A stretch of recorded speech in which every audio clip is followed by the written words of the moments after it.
Hey guys, welcome back. On this episode of Fixing Up This Half-Baked Tractor, I'm going to be working on bending the bumper back to shape. Now it's bent really badly, and these horizontal bars going across are actually pulling in the post on the outside and have bent those as well. So there's a lot of pressure in here. I can't just hammer down on these horizontal bars because the steel's pretty thick and there's a lot of pressure, so it just springs back into place. So I'm going to put a jack in between these two vertical posts and jack that up, removing that pressure. Then I can hammer down on the horizontal bars going across and get it back into shape.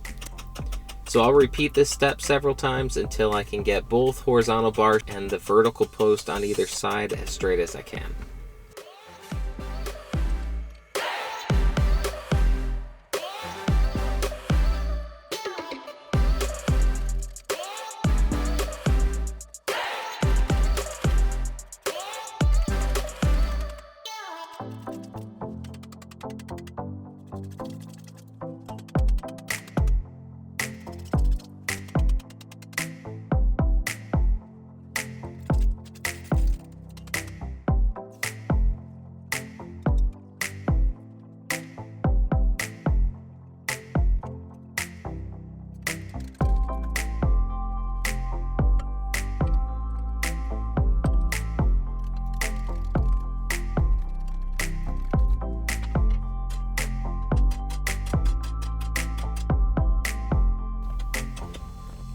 The bumper's pretty much back to shape now, so I'm going to remove the jack, and then I'm going to take two hammers. One's going to function underneath as sort of an anvil to absorb the shock, and I'm just going to make some minor adjustments to the bumper. It's still a little bit twisted, so I'll fix the twist, and then I'll also hammer in on the side posts, trying to straighten those out a bit.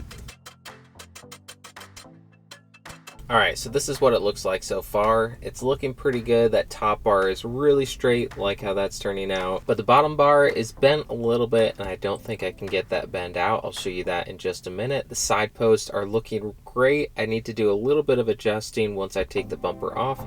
But here's that bow that I was talking about. That's bent pretty badly, and I don't think I'm going to be able to get that out. I can't think of an easy way to do that with the tools that I have, and so I'm going to call that good enough and move on to the next step.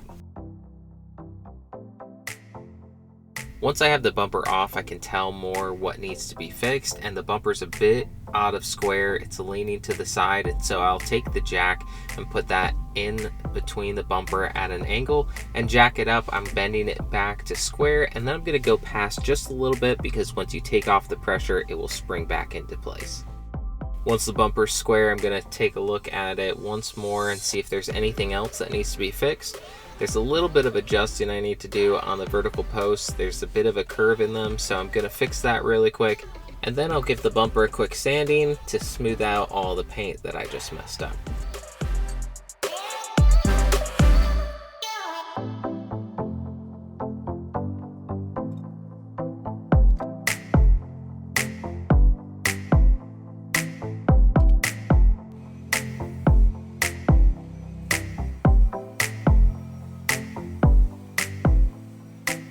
That just about finishes up the video for today. It's getting really close now. All I need to do is prep it for paint, sand it down, and then paint in the next video. If you guys are interested in seeing how the painting goes in the next video, stay tuned for that. I'll be posting that video next week. I'm going to be painting all of the orange body panels, so the fenders, the engine hood, the radiator, all of the pieces that need to be painted orange, I'll be painting next week. So stay tuned for that, guys. Thanks so much for watching this video. If you're following along and like the process so far, let me know down in the comment section below. And don't forget to hit that like button. It helps me out a ton. And subscribe to the channel if you have not already. Thanks so much, guys. I'll see you in the next one.